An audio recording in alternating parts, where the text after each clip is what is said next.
It's my pleasure to introduce Aden Durde. This man is a trailblazer, the first British coach in the NFL and current defensive line coach with the Dallas Cowboys. He's been a massive part of the International Player Pathway program and a mentor to many British players. As a former player himself, he was a linebacker and one of the very best this country has produced. He is also in the British American Football Hall of Fame.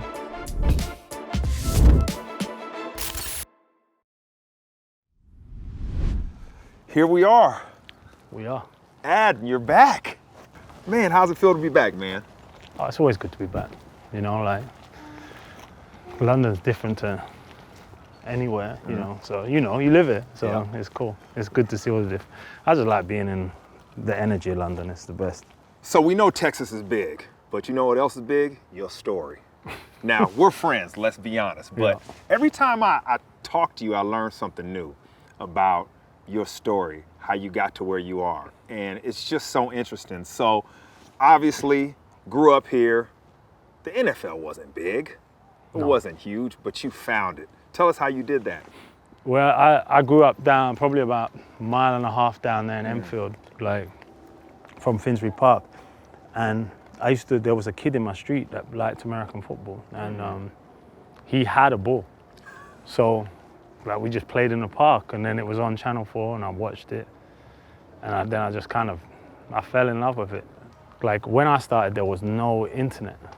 Wow. So like, I got to go to junior college. I remember sending like VHS tapes across America. I don't even know if they got there, you know, like of highlights. You used to have to make that. But I started playing in West London, in Hayes. I was playing, and then it was like tag. It was like flag football. And because I can't remember how old I was, probably about 15. And then that team ended up like closing down, like they just broke up when the kids got old. I was there for like a year. And then one of the coaches, he was gonna, because there was like 3 of us from North London that went to that team, and he used to drive us, you know, like, and we went from there, and then he was like, okay, we're either gonna go to the Olympians in South London, or we're gonna go to Finsbury Park. And I was like, please go to Finsbury Park, bro. This is like 10 minutes from my house. And we ended up coming here, and we were the London Capitals. And that's when I started playing tackle football. What did you love about the sport? I mean, obviously it found you throwing the ball, but when you first got on a team, what was it about that experience that led you to fall in love with this game? It was just the fun you have playing on a team. Like, this was the first thing that I'd done properly. I played some ice hockey at Ali Pali, and just, it was such, you know, when you're in a team and it's just fun. You know, you turn up every week, and I didn't even think about being good at it at the time. Like, that wasn't. It was just the experience? Yeah, it was just like, I just had fun. Though. Yeah. When it was back then, it was like the only people that knew about it were the people that done it.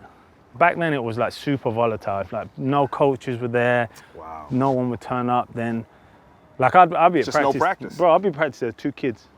Like, that's like, I remember my friend Marvin that coaches the academy.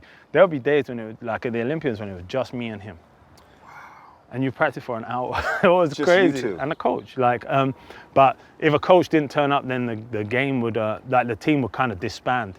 And then, so that happened here, and we ended up going to the Olympians. And Olympians are South London, so they were in Southwark at the time. How was it when you first got to the Scottish Claymores? That's the team, right? Mm-hmm. And playing there, playing with, you know, the pros, guys coming out of college, great players. You're there. Did you feel like you belonged immediately? No, I didn't. Definitely had imposter syndrome. I think I had that my whole football career. Like, you really think about it, like in different levels, because I never got to feel comfortable. I was always kind of pushing, and that helped me become a coach. Yeah, you know? Yeah. Like, I never got comfortable, and I found that hard when I finished playing football, because I kind of craved it, if that's weird. You know what? Do you feel I totally understand. Yeah. I get it. Yeah. So you go from there, and then you get on an NFL roster. Yep. Right? You get a shot, and you go to Carolina. Yep. And I was there for like 7 weeks. Break that down.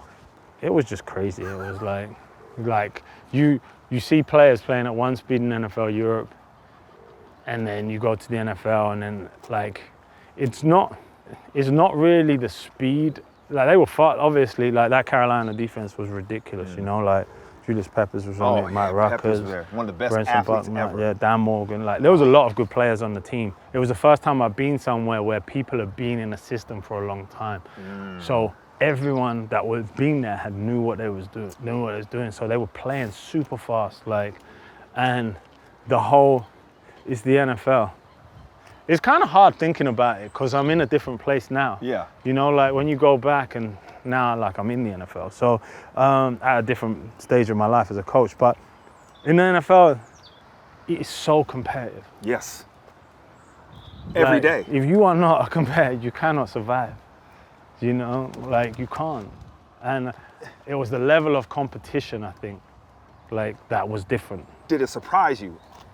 Yeah, of course. Did you think, so when you got there, did you think it would not be like that?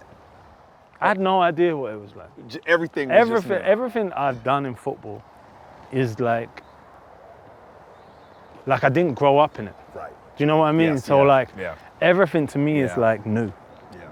I wouldn't say at first I necessarily enjoyed it. I understand that. I totally understand that part of it. And I think about that now when I coach players, you know that? Right. Yeah, like I want them to enjoy it. Do you tell them about your stories and let them understand why you're saying that? I don't want them to know that.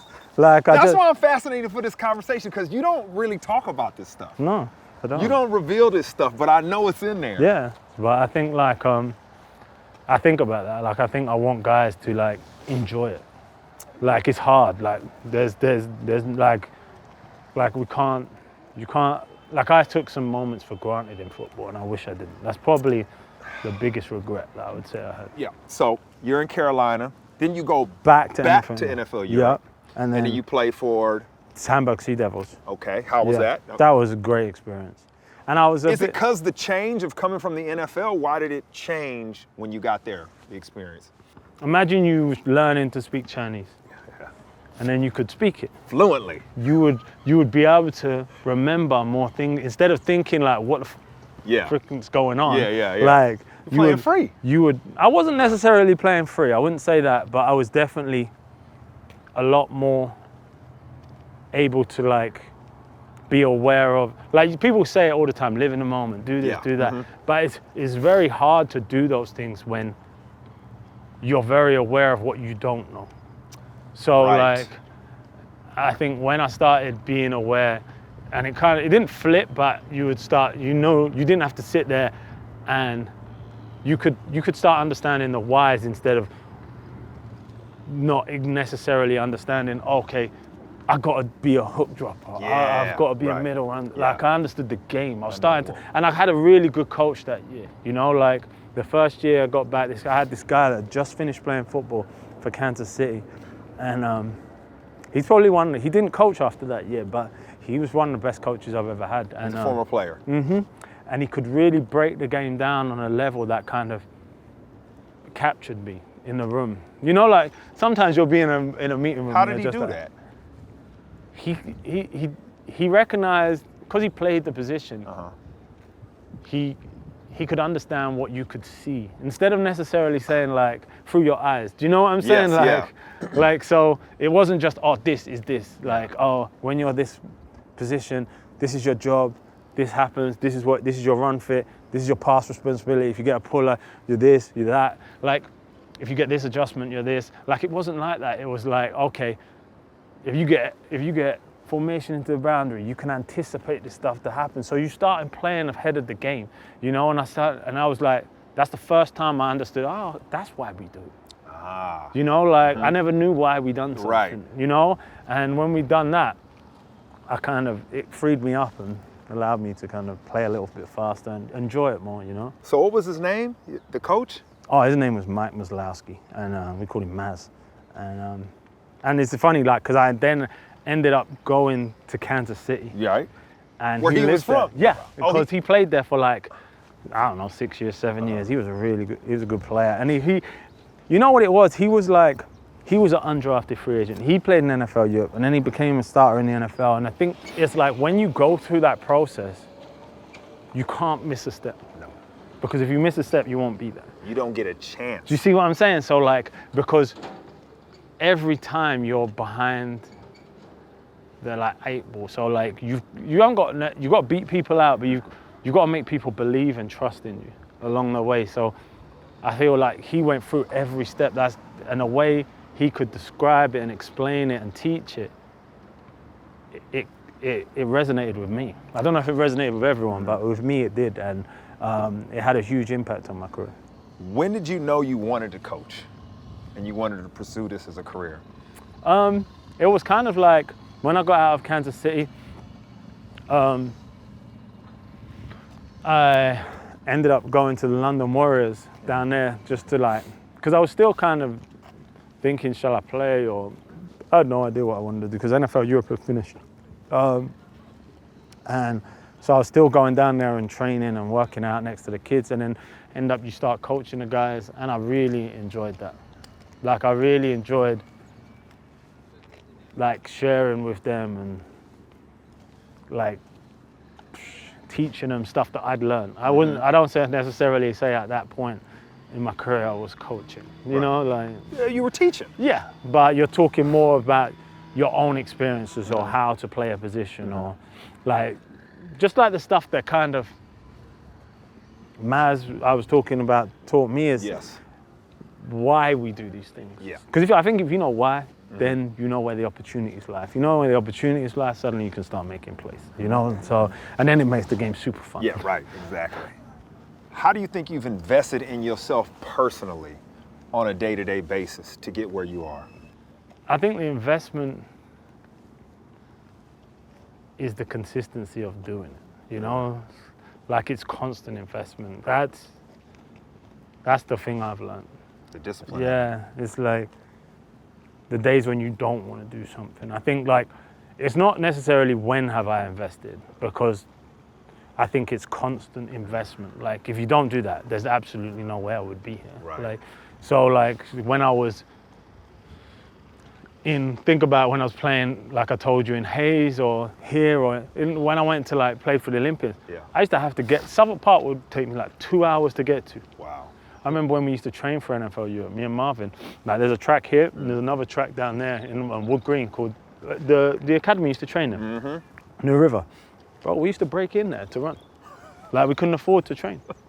There's a gym in Turnpike Lane, I took a job there and got paid nothing to work out there.